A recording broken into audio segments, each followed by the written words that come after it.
de hoje tem entrada franca, então vem comigo. Com o perdão do trocadilho inicial, ele tem tudo a ver com a nossa aula de hoje. Vamos estudar os reinos francos e o Império Carolíngio. No contexto histórico do século V, depois da Era Cristã, período de invasão às fronteiras do Império Romano do Ocidente, os povos francos passam a ocupar o território da Gália, estabelecendo uma relação mutualista com os romanos que ali viviam. Essa relação era benéfica para ambos os lados, se, por uma parte, os francos garantiam a posse da territorialidade, daquilo que hoje correspondem aos Estados Nacionais da França e da Alemanha.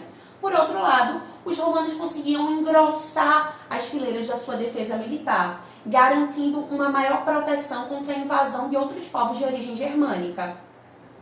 Embora costumemos agrupar, segundo um mesmo padrão cultural, todos aqueles caracterizados pela utilização do tronco linguístico germânico, não podemos esquecer que estes povos tinham rivalidades patentes entre si. Povos como alamanos, hunos, godos, francos e visigodos se enfrentaram sucessivas vezes nos campos de batalha, disputando domínios territoriais e também áreas de pilhagem, áreas de saque. Além dessas divergências externas, haviam também lutas internas pelo poderio, dentre as chefias das tribos locais. Isso caracterizava uma intensa instabilidade política dentro das tribos germânicas. De uma forma ou de outra, nesse período de queda do Império Romano, Meroveu, um guerreiro lendário, teria conseguido direcionar os povos francos para o território da Gália. Ao entorno da figura de Meroveu, há uma série de alegorias ou histórias narradas pela oralidade e captadas pela historiografia, como o fato do mesmo ser associado a uma divindade dos mares. Meroveu teria sido um guerreiro parte humano, parte peixe. Uma forma bem simples de fazer uma associação entre essa alegoria e os dados históricos, os quais possuímos hoje, é lembrar do fato de que Meroveu estabeleceu uma aliança com a cristandade. Cristandade essa que utilizava como símbolo durante a igreja primitiva o próprio peixe. Então, essa associação entre Meroveu e a divindade dos mares estaria ali ligada à tentativa de explicar a aliança militar, política e administrativa entre os francos e os romanos.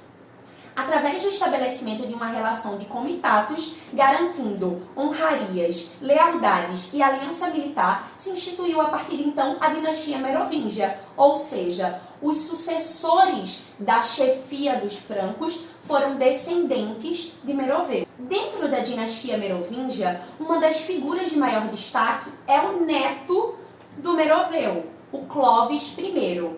Clovis I ascendeu a chefia muito cedo, muito jovem. Ele tinha apenas 15 anos quando iniciou um processo de unificação político-administrativa dentre as tribos francas. Processo esse que não seguiu as regras da moralidade.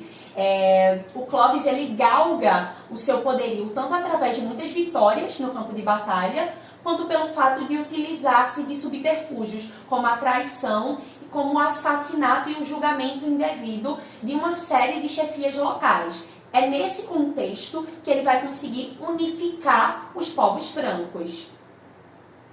Uma das principais vitórias de Clovis I no campo de batalha foi a vitória para com os alamanos, vitória essa que teria aproximado ainda mais da cristandade romana.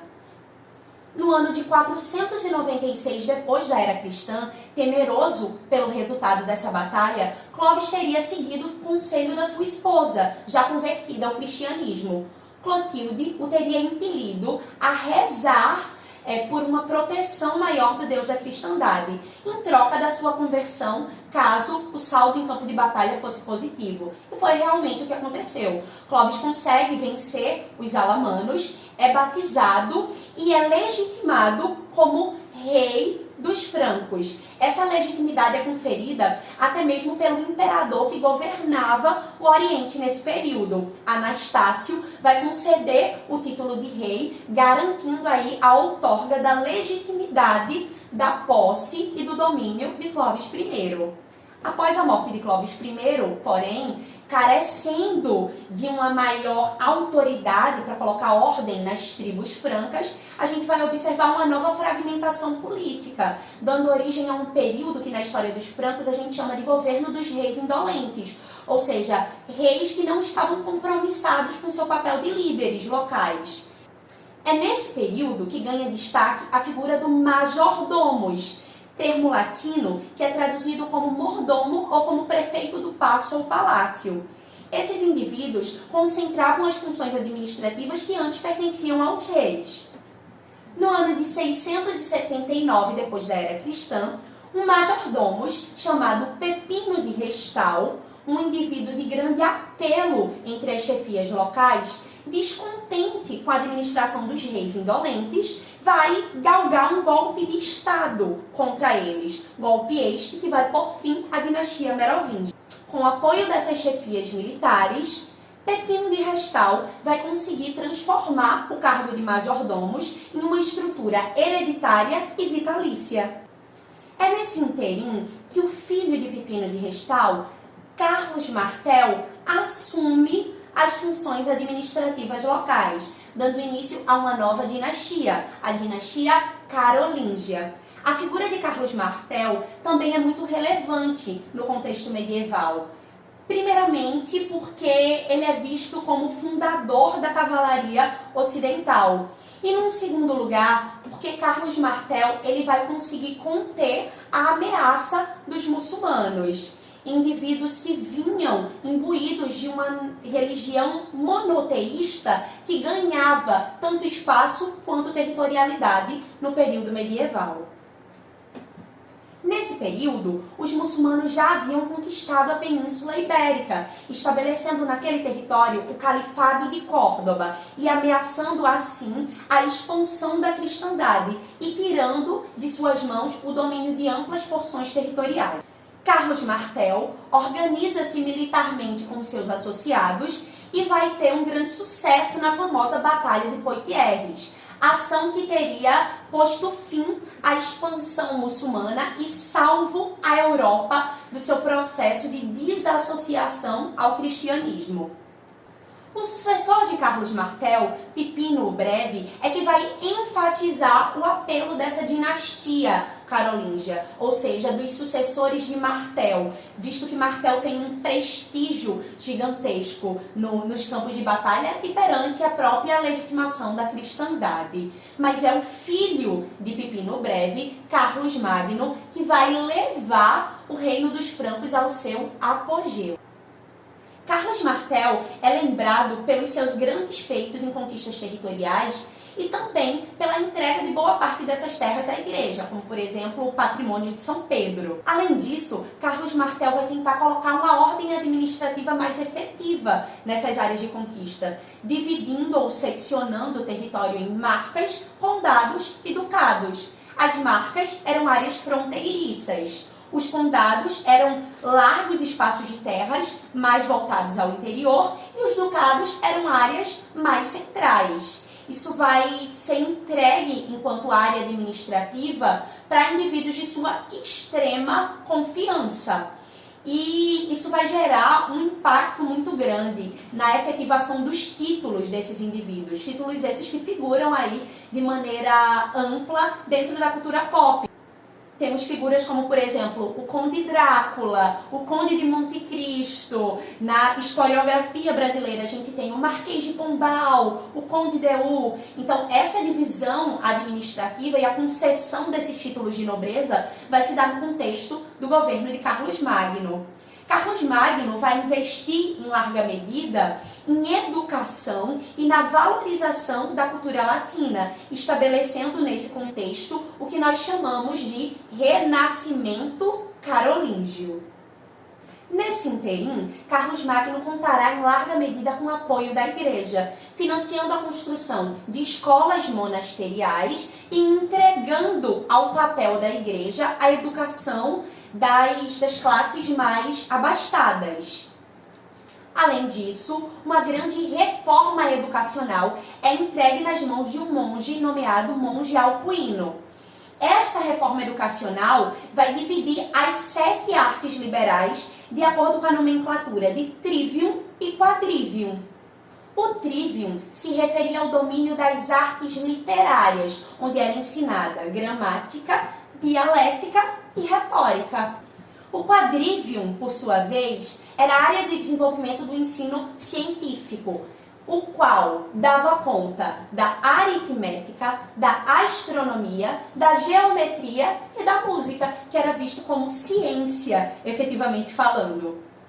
No campo das artes, vemos uma clara inspiração clássica nesse período. Inspiração essa que vai dominar a arte religiosa, como, por exemplo, o uso dos altorrelevos e dos mosaicos. No contexto da publicação de livros e de materiais físicos, nós vamos ter a presença das iluminuras, decorando de maneira elementar as letras capitulares e ilustrando de maneira exímia os capítulos dos livros. Esse renascimento carolíngio vai concentrar a função social da igreja de perpetrar a cultura latina e de garantir um acesso educacional às classes mais abastadas. Embora o governo de Carlos Magno, seja visto como um período de ouro, tendo sido considerado pelas autoridades da igreja um sacro império romano-germânico, teremos com a morte de Carlos Magno a fragmentação do poderio. Os herdeiros de Carlos Magno vão entrar numa verdadeira disputa pelo poder político do Sacro Império Romano-Germânico. Então, a igreja vai intervir e vai dividir o império em 3 grandes áreas. Seus 3 filhos, Carlos o Calvo, Lotário e Luís o Germano, herdarão respectivamente a França, a Alemanha Ocidental e a Alemanha Oriental. É Carlos o Calvo que vai ter que lidar com a expansão e com a tentativa de pilha dos povos que no medievo vão se destacar na marinha militar, que são, no caso, os vikings. Os vikings vão conseguir, através do cerco a Paris, conquistar Lutécia, como era chamada a atual capital da França, ou seja, Paris. Para ter o domínio de Lutécia novamente em suas mãos, Carlos o Calvo chega a pagar uma grande quantia em ouro e prata como resgate dessa cidade. Posterior ao governo dos herdeiros de Carlos Magno, o território se fragmenta cada vez mais, o que vai aprofundar o processo de feudalização dessa parte da Europa Ocidental. Por hoje é só, pessoal. Um abraço e obrigada por continuar comigo. Até mais!